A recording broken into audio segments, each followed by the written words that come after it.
Initially, I thought of making a video like this, placing the pros and cons to choosing Windsurf or to choosing Cursor, but at this point, to be honest, I feel like this video is more about why you should just go with Cursor. If you've used Windsurf for long enough, you know that it was called Codium, and it was just an extension inside of VS Code. Back in February 2024 was the first time I signed up for Cursor, and I used it until June of 2024 when I discovered Codium, which was a free option that was much better than Cursor. It was only in November of 2024 where I switched back to Cursor and never really went back. Until recently when I signed up for Windsurf just because I wanted to make this comparison video. Comparing these two types of tools is a hard thing to do. I realized that about 2 weeks ago, when because of the recent OpenAI purchase and the $15 per month pricing from Windsurf made it feel like a good idea to migrate. But when searching for opinions, I'd often find content creators either sitting on the fence because they didn't want to disappoint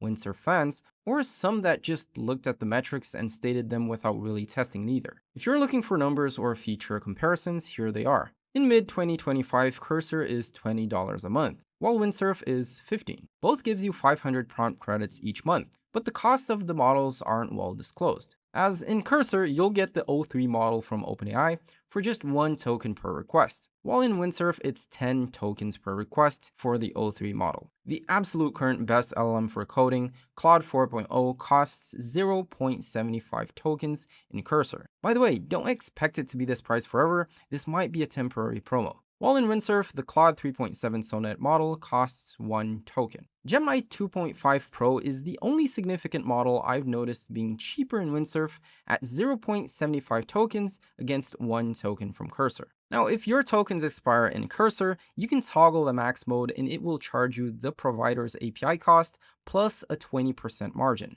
If your tokens expire in Windsurf, you can buy more at a minimum of $10. And you can use a provider API while also paying a 20% margin. While I was editing, I noticed the O3 model has just been reduced from OpenAI by 80% of its cost. So Windsurf also reduced the token usage from 10 to 1x as well. Honestly, while looking at the numbers and features comparison, it doesn't seem to have that big of a gap. It really required me to buy a subscription in each one of them, test it out on my own to understand how better Cursor really is. You can see me start an actual project inside of Windsurf in this video right here, where I realized that Windsurf didn't have Claude 4.0. I mean, you can go over to Cascade, click here, click on recommend, click on provider, and then choose Claude Sonnet down here in the show all. And one day you'll get to the Claude Sonnet 4, which if you click on this and actually get to use it, you'll have to register your own API keys from Claude to actually use the Claude Sonnet 4, which is much different from Cursor.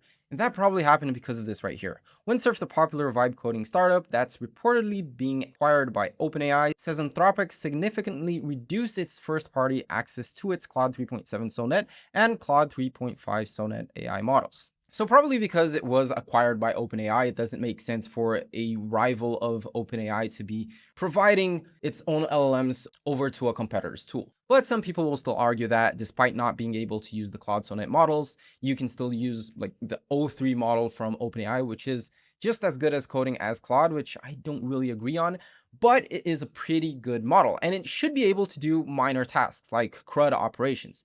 That is exactly what I tried to do with this post right here in the AI Forge community. I tried to create an entire app, and this is a really simple app. I've built things much more difficult using Cursor. So it was a really huge surprise for me that Windsurf didn't manage to be able to create such a simple app. Throughout the post, I explained exactly what I wanted to build, and at a certain point here, I placed in my entire prompt, which was this one right here. It's very specific on what needs to be created. I'll show you just in a bit what was the result using Cursor, but while using Windsurf, I was led to just a bunch of search functions from the AI agent over at Windsurf. This led on to more searches. This was like 15 minutes of searching the code base. While using the free plan from Cursor, I was able to generate something despite it not being the best style, but it was in like 2 minutes and it understood my code base as fast as like 1 minute and then started to actually build whatever I wanted it to build. So it built the schema Prisma. It executed the Prisma commands to send it over to the database. And this was very surprising because I used the GPT 4.1 model, which is the free model that you can use. in comparison with what I used inside of Windsurf, which was the O3 that not only is paid but consumes 10 tokens. With a few more prompts inside of Cursor, I got to this result right here, which is honestly extremely simple, but I had proposed to myself up to 2 hours to build this entire project. It really doesn't need to take 2 hours to build this. And as I mentioned down here, we'll get back to this thread as soon as I build this using Claude 4.0. And to build it using Claude 4.0, I would have to purchase Cursor, which is what I did, and then the absolute gap in creating it inside of Cursor. And I mean, I use the same exact prompt. The only real difference is that since it got it right in the first try, I was allowed to continue iterating along more prompts and actually generate the final result, which was this one right here. I can define a template inside of the template page, clicked on it. If I F5, yeah, then click on create template, name the template template1. Let me choose the green color, create template. Okay, open template, and inside the template, I should be able to place in tasks. These tasks will then be registered inside of a project, which you'll see in just a bit. And like, what is this for? This is, for example, in my journey of creating content, I first need to, let's say, create the project. And to create the project, this is just a quick toggle, create task. Okay, let's add one more task, write the script. Nice, I can place in the script in a text area. Let me hit create task, add task. Let's add one more task, which is record video. This is a quick toggle, create task, and finally edit video.